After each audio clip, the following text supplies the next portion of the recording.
Jeshi la Urusi limebadili mkakati katika mapigano ya kuwania mji muhimu wa kimkakati wa Pokrovsk baada ya miezi kadhaa ya mashambulizi makali. Wanajeshi wa Urusi sasa wanaonekana kuyaepuka mapigano ya moja kwa moja na badala yake wanaozunguka mji huo ili kukata mawasiliano na barabara kuu ya usambazaji wa mahitaji muhimu inayoelekea mji wa Dnipro. Afisa wa jeshi la Ukraine Meja Viktor Tereubov amesema barabara hiyo ikikatika, uwezo wa Pokrovsk kujilinda utadhoofika.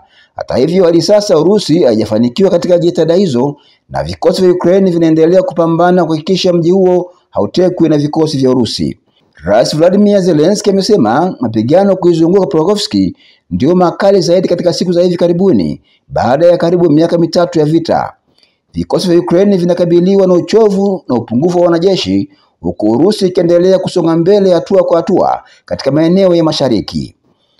Mpaka sasa mji wa Pokrovsk bado upo chini ya Ukraine, lakini hali sio nzuri kutokana na mashambulizi ya nguvu yanayofanywa na vikosi vya jeshi la Urusi.